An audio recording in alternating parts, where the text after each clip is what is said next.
A very good evening. This is Tuesday's edition of Primetime News. We're coming to live and direct this evening from our Newsfirst studios in Colombo. I'm Joel Outschool. We start off today with a look at the headlines. President says assets and property of terrorists to be confiscated. IGP says all suspects of April 21st attacks in police custody. Malbatu Mahanayakas informed the President, Prime Minister and Opposition Leader to strengthen local intelligence units instead of seeking help from overseas. Constitutional Council approves Dappula de Oliveira as the new Attorney General. Former US Ambassador to Sri Lanka, Robert Blake, says most Asian countries do not want to be asked to make a choice between China and the United States because they want benefits extended by China under the Belt and Road Initiative. Starting off with our lead story this evening now, Acting Inspector General of Police C.D. Vikram Ratna spoke about the current situation of the country. Following this tragic and very unfortunate terror attack on the 21st of April, during a very short period, the police was able to identify and arrest all those involved in the attack. Many committed suicide at that point. In addition, this group included 2 explosive experts. Both of them are dead. Those involved in this terror attack had hidden a stock of explosives for future attacks. The police has seized all of these explosives. And accordingly, the police can now clearly state that those involved in these terror attacks have been identified and those directly involved in this regard are either deceased or arrested. The Sri Lankan Navy divers carried out a search operation in the Hamilton Canal in Poruthudu Negombo following a tip-off. 6 swords, 4 machetes, 7 knives, a razor, 11 mobile phones, 4 tablet computers, 2 hard disks and 3 cassettes were discovered in the canal. Meanwhile, another group of Sri Lankan Navy divers searched the Mahaveli River from the Gelioya area in Kalugamua. The operation was carried out after a residence of a suspect involved in vandalizing Buddhist statues in Mavanalla was searched. The group of divers searched the Mahaveli River under suspicion that the suspects had drowned the motorbike used to damage the statues in the river. 5 swords, 2 curved knives, a sickle, 2 knives used to pluck coconuts, and parts of a motorbike were found covered in polythene during the search operation. A group of officials from the Police Special Task Force conducted a search operation at a residence belonging to former Muslim Congress councillor Safi Rahim this morning. 6 high-technology jammers used to disrupt communication between devices were discovered during the search operation. Police said the devices were kept without the approval of the Telecommunications Regulatory Commission.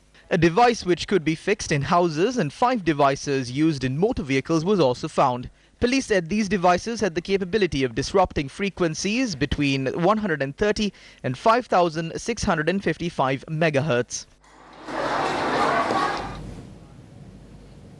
News from Parliament this evening now. Speaking in Parliament, President Maithripala Sirisena detailed the current situation of the country. I must clearly state that the meeting of the Security Council was not conducted by myself alone, the Prime Minister, ministers of the government. Recently, I invited the entire cabinet to the Security Council meeting. When the Defence Minister of the United Kingdom came to the country recently, what was the first thing that he said to me when he met me, Honourable Chairman? He said, Mr. President, please explain to the people of your country that this is not an issue within Sri Lanka, it is an issue of the world. I would like to say that steps have already been taken to confiscate the money in the bank accounts, the lands, houses and other assets of those connected to the 21st Sunday attacks. The people who assisted in the April 21st attacks were paid a sum of 2 million rupees each by a terrorist organization. We have found 18 million rupees that were paid to these suspects. The intelligence officials from about 8 of Sri Lanka's allies who are in the country, they are not military personnel, they are intelligence officials. They are helping our security forces and our intelligence units. Something that I noticed when I met these people is the fact that they are more intimidated by this than we are.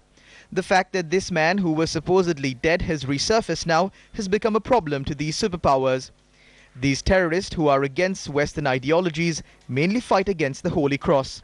One of their sayings state that it is only the day that they hoist their flag in the Vatican that they have won their battle. When speaking about these issues in the country, I have issued instructions to destroy all terrorists. I have informed all security forces that all of these terrorists need to be destroyed. So I would like to state that the people of this country need not fear. We have arrested 99% of them. I must clearly state that our intelligence forces will nab each and every one of them within the span of 3 days. I held discussions with the heads of intelligence today as well. We are doing everything that we can. Also speaking in Parliament, Prime Minister Ranil Wickremesinghe made a special statement. In 2014, a number of Sri Lankans had travelled to Syria via Turkey and joined the IS organisation. The Sri Lankans who joined IS were identified as Mohammed Musik Ishaq, Ahmad Mohammed Unsin, Mohammed Amin and Mohammed Suhir Mohammed Arus. It is reported that Mohammed Ibrahim Sadiq Haq, who is currently in the custody of the CID, had travelled to Syria in 2014 and had been trained by the IS on the use of weapons. Additionally, Abdul Latif Mohammed Jamil, who detonated the bomb in Dehiwala, had travelled to Turkey in 2014 with the intention of joining IS in Syria. When Mohammed Muzim Zaharan had travelled to Syria, his parents had gone there with him. The intelligence units are conducting a thorough investigation on those who are associated with him.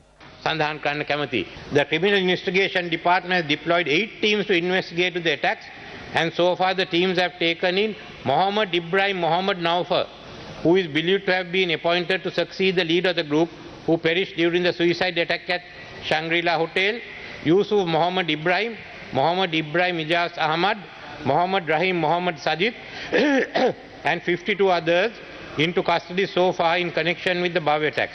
They are being currently grilled at the CID.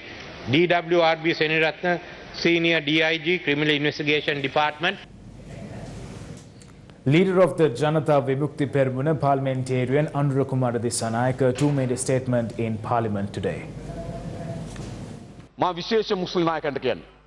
I'd like to tell the Muslim leaders that they did not do politics within the Muslim communities.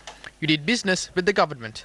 The Muslim community was only used as a shopping tool for votes. Racism expanded beyond control among the youth. Rishad Batiuddin and Rauf Hakim are struggling to tame the ghosts they themselves summoned. Hakim Amatvara, Rishad Batiuddin Amatvara Devilini. Have I make a killer venni? Tamunansela Pudipatan Karagana Matakata Bagan. Bishop of Colombo of the Church of Ceylon, Right Reverend Diloraj Kanakasabe, spoke about the country's prevailing situation in Colombo today. The overriding tragedy of our country has been twofold. First, the inability to mold an identity as a single nation of the varied peoples, diverse cultures. The second has been the incapacity of our political leadership to rise above their narrow party interests, personal ambitions, and the acquiring and retention of power and wealth for themselves, their families and party supporters. For too long have we watched from the sidelines while our politicians have wrecked and ruined this beautiful and blessed country. Secondly, we need to educate our children that they are taught to understand each other for the shared common good of all. Security forces have uncovered details of safe houses used by the terror group responsible for the April 21st attacks. A man identified as Naufar Maulavi, believed to be the successor of Muhammad Zaharan, who led the terror group, was arrested by a special unit while in a rest house in Dambulla. Accordingly, a total of 73 people linked to the multiple terror attacks are currently detained by the Criminal Investigations Department and the Terrorist Investigations Division. 7 of the 54 suspects currently held by the CID and 2 of the 19 suspects currently held by the Terrorist Investigations Division are women. Mohammed Zaharan's wife, Abdul Qadir Fatima, and her daughter are currently in custody of the police. Saudi Arabia arrested Maulana Reela, said to be the brother-in-law of the Islamic State-inspired bomber Zaharan, and his sister Fasi Mathania was arrested with cash worth 2 million rupees. An individual identified as Ghafoor, said to be the driver of Zaharan, is currently under custody, while information provided by him has supported the security forces to uncover several crimes. The father and brother of Muhammad Ibrahim Muhammad Ilham Ahmad and Muhammad Ibrahim Muhammad Infaz Ahmad, the two brothers who carry out suicide attacks, are currently in police custody. Fatima Latifa, Muhammad Iuhaim Shahid Abdul Haq and Muhammad Iuhaim Sadiq Abdul Haq, who are wanted by the police, are also in police custody. An imam by the name of Muhammad Imad Fakir, said to have influenced Muhammad Zaran to carry out the attack, was arrested. It was revealed that the respective imam had visited Syria and associated Islamic State militants. In addition, security forces have discovered several safe houses and facilities used by the terror groups in the Ridithanna, Dummalasuria, Gampola, Nuorelia, Ollikulam, Sainthamarthu and Vanathavilluwa areas. Security forces inspected a land in the Ridithanna locality in Batiklo and discovered 231 gelignite sticks and multiple barrels containing chemical substances.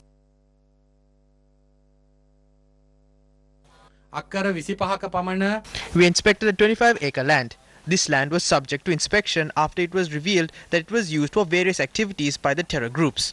The owner of the land was arrested by the Walachanai police and was thereafter handed over to the CID. The land was inspected in the midst of interrogating the landowner.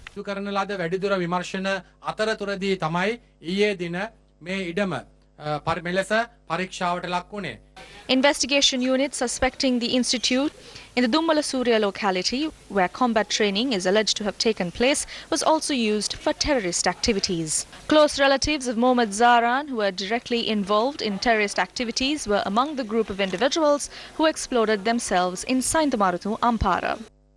It was also revealed that this house, located in Blackpool, Nuorelia, was used to train terrorists. Another 2 safe houses, alleged to have been used to train terrorists and to coordinate activities, was discovered in Ollikulam, Kathankudi. The top floor of a shoe shop in Gampola, which was used as a centre for preaching and lectures, were discovered while inspecting the hideout of 2 suspects named Iuhaim Shahid Abdullah and Muhammad Iuhaim Sadiq Abdullah, who were involved in vandalising of Buddha statues in Mavanella. On the 17th of January this year, a stock of explosives was discovered in Vanathavilluwa. Investigation units suspect that the coconut estate in the respective area was also used for terror activities. United National Party parliamentarian S.M. Marika forwarded a proposal to the Secretary General of Parliament today. He stated that government should confiscate the properties of an individual who had aided or abetted terrorists either directly or indirectly, and if they are proved before the court. He added that they should also be given the capital punishment. Meanwhile, parliamentarian Kavinda Jayawardena forwarded a private MP motion to nationalize the Shira University that is established in the Eastern Province. He forwarded this proposal to the Speaker and the General Secretary of Parliament. Moving on, the Mahanayaka of the Malwathu chapter of the Siam sect, Most Venerable Tibbatu Ave Sri Sumangala Thero, has issued a communique requesting the President, the Prime Minister and the opposition leader to transcend all political divisions to root out terrorism from the country. The Mahanayaka Thera of the Malwathu chapter said that a policy should be formulated to ensure national security and the development of the country, no matter which party comes into power. The communique draws attention towards a number of steps that should be taken to prevent various terrorist organizations from setting up operations in Sri Lanka. These include the abolishment of laws based on personal religions and bringing the entire country under one legal framework, introduction of a common education system instead of the current system that segregates students based on their religious beliefs, and formulating policies to regulate educational institutions that are based on religious ideologies. The communique also recommends bans against certain clothing items like the burqa and the niqab to be made permanent through the introduction of necessary laws, to extradite people residing illegally in the country and are a threat to national security, while taking legal action against those who facilitate them. The communique adds that steps should be taken to prevent the allocation of lands based on racial and religious differences. The Mahanayaka of the Malwathu chapter also pointed out that steps should be taken to stop standardization based on religious beliefs and imposing special charges on these food items. He also proposed for the intelligence units to be given legal powers to reject all organizations that are purely funded from overseas and pose a threat to national security. The Mahanayaka of the Malwathu chapter of the Siam sect, Most Venerable Tibbatu Ave Sri Sumangala Thera, stressed that this is the time to provide leadership to create an environment for all Sri Lankans to live in peace and harmony. We touch on a story that was mentioned on the headlines this evening. Now, speaking at a seminar organized by the Pathfinder Foundation, former US Ambassador to Sri Lanka, Robert Blake spoke about the need for transparency in projects and economic viability under the Belt and Road Initiative. The keynote speech was delivered under the theme Update from Washington, US Foreign Policy towards China and South Asia and what it means for Sri Lanka. Now, most Asian countries acknowledge and even share some of these concerns. But they also do not want to be asked to make a choice between China and the United States. Because naturally, they want to benefit from the massive resources that China is extending under the Belt and Road Initiative and other initiatives that they have underway. First of all, debt diplomacy. And here the case of Sri Lanka's own port of Hambantota has become a watchword for the rest of the world. That countries have to make sure that they choose projects that have solid internal rates of return that will enable them to service the debt that they have incurred from the Chinese. Or they will face Chinese pressures to convert that debt to equity. A third problem is the lack of transparency. Most BRI projects face criticism from within countries about the lack of transparency about who is undertaking the projects, who are the partners, what are the terms, what is the financing. Most of that is kept secret in most countries. Now, the good news about all this is that I think the Chinese are really beginning to respond to all these concerns, and they're really beginning to listen. In a speech just a few weeks ago, Xi Jinping told the conference that everything has to be done in a more transparent way, and that we, i.e. China, have to have zero tolerance for corruption. He also said that we need to make sure that there is commercial and fiscal sustainability of all of these projects so that they will achieve the intended goals. So again, I think that's sort of an indirect nod to Sri Lanka and some of the other countries and some of the problems. Security forces continued search operations in several areas across the island today as well. During a search operation in Marudamune, Ampara today, the Southeastern Command arrested a suspicious individual along with multiple footage containing lectures by Zaran and another religious leader. The Sri Lanka Navy also inspected the suspect's bank account. The suspect had failed to provide an explanation when questioned over the account balance of more than 7.7 million rupees.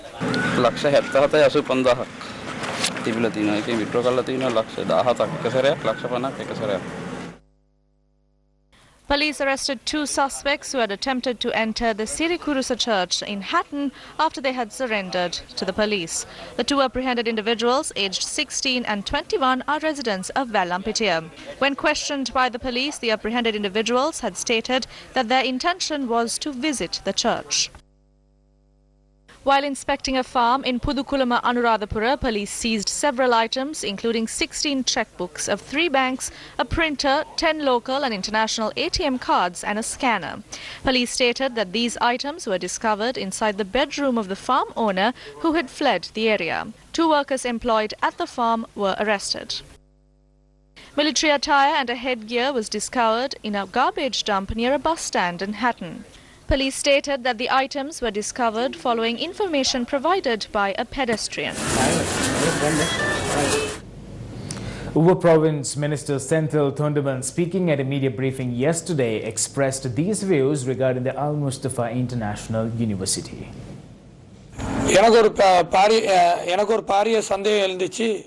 I had my suspicions on why 130 Muslim students were removed from this place. I asked the Maulavi of the Badula district Jummah Mosque for his opinion on the Al Mustafa University. Non-Muslims have been targeted by this university. 500 to 520 people here are non-Muslims. I asked him as to what he had to say about this. Then he said the ideologies here contradicts the stance of Sri Lankan Muslims. He said that this was the reason behind 130 Muslim students being removed from the university. There is a huge debate here. These kind of ideologies are the reason behind the problems that Sri Lanka faces today. We do not accept their opinions at all. We stopped the students going there through the mosque, but as we do not have the power to close down the entire university, they had lodged a complaint against it. But no one took note of it. We are happy that you intervened and stopped the other students. These kind of organizations with terrorist ideologies must be rejected.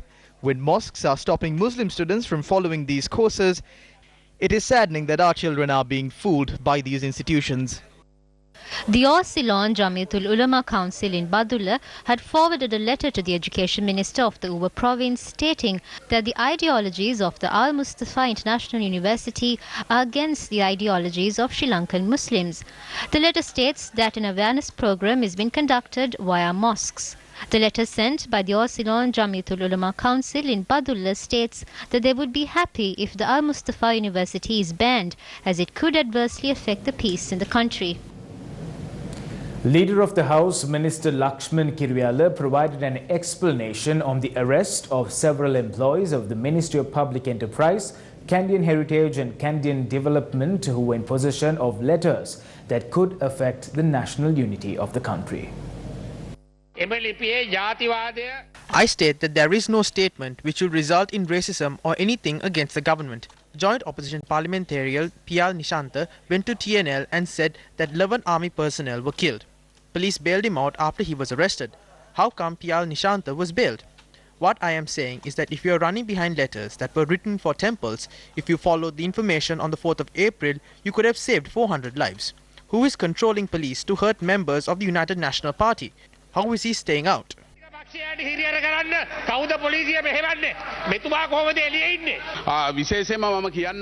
I must say that I have corrected myself with regard to the statement that I have made. I have also mentioned that MPs who said it to me. In that backdrop, the CID recorded a statement from me. But the CID failed to record statements from any of the henchmen of Minister Kiriyala who instigated racial disharmony. Sir, the problem is that this letter was drafted inside a cabinet minister's room by the minister's media secretary to create racial and religious tensions in the country. If they can sling mud against the president or against his actions, why wasn't a statement recorded from the ministers regarding this incident? This letter has been presented to the Attorney General. He will give a verdict regarding the letter.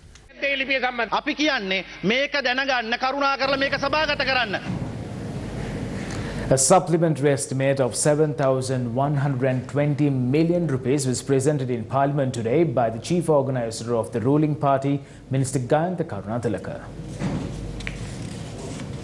The supplementary estimate allocates 190 million rupees to purchase a vehicle for the Defence Secretary and the Defence Minister.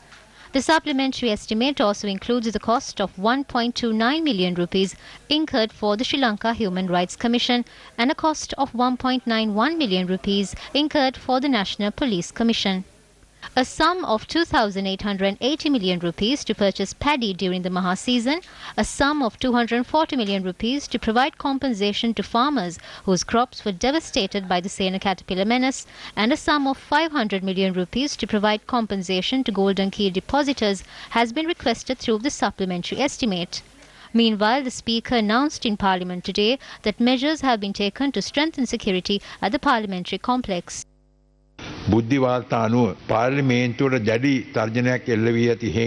As per intelligence reports, the Parliament is faced with serious security threats. It was decided at the meeting with the heads of security that was held on the 23rd of April 2019 that all steps will be taken to tighten security at the parliamentary complex. I have ordered the Sergeant-at-Arms to take steps to strengthen security at the parliamentary complex. Steps will be taken to post and email all required documents, and today the documents have been placed on the tables of all MPs.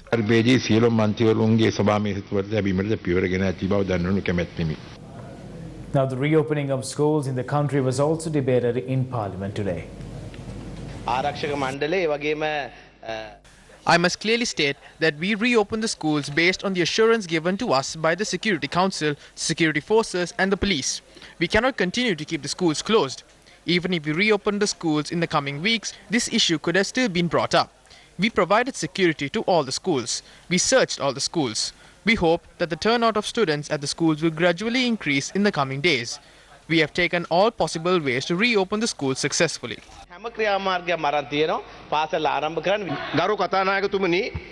ගරු අධ්‍යාපන ඇමතිතුමා ඒක ගැන කතා කරන්න කරුණාකරලා මේක අහන්න ඉන්න දෙන්න නෑ ඒක කතා කියන එක බෑ ඒක දෙන්න බෑ that's not allowed ඊයේ අපි කතා කරගත්තා ඔබතුමාට බෑ ඒක ගහන්න අඩුවක් තිබ්බා ඊයේ ඒක හරි There was a low turnout yesterday, but it is improving. In the northern province, 65,500 students attended school. This number has increased a lot today. I accept that there is a reduction in the Colombo district. In the North Central province, attendance yesterday was 21%. Today, it increased to 35%. In the Uva province, 20% yesterday has increased to 40% today. We don't want to ruin the education system by closing down the schools. You must be hoping that happens so that you can promote your political agendas through that.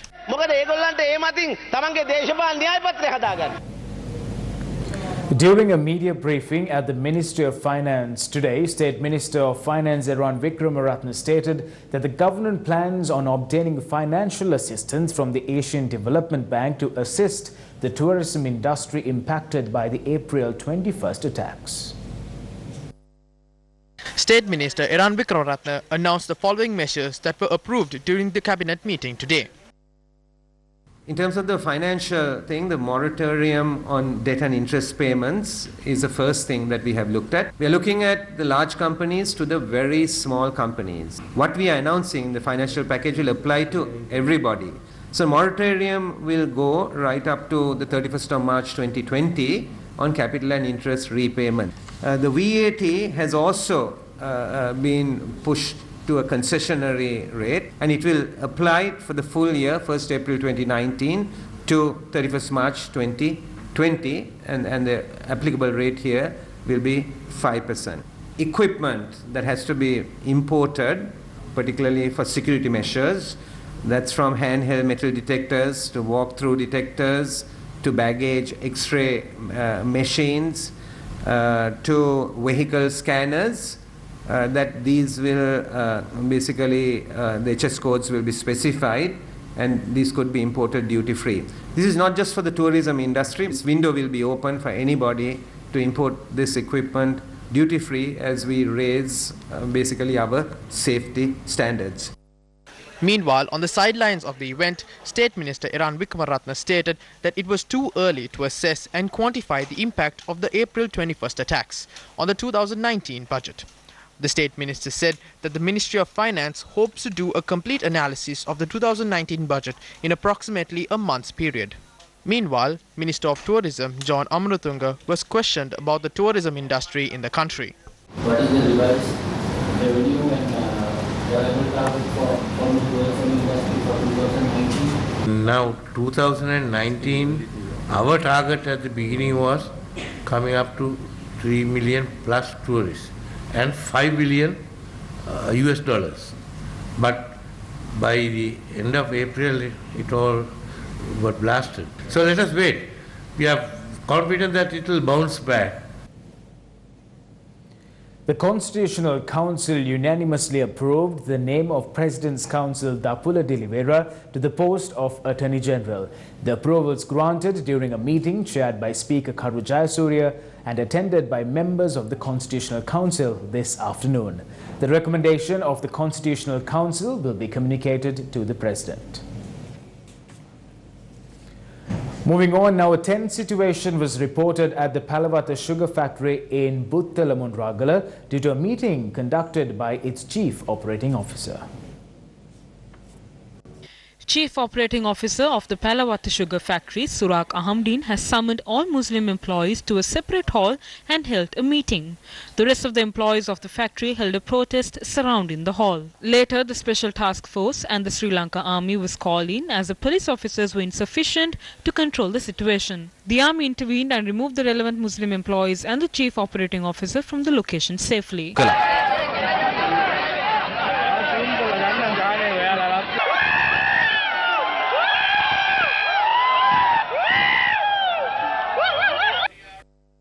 The driver of the COO was also arrested, and after questioning him, the army was able to find several items hidden in the plantations. 5 ministerial security uniforms and communication equipment were taken into police custody. Our correspondent said that police are also receiving a statement from the Chief Operating Officer of the Palawata sugar factory, Surak Ahamdeen.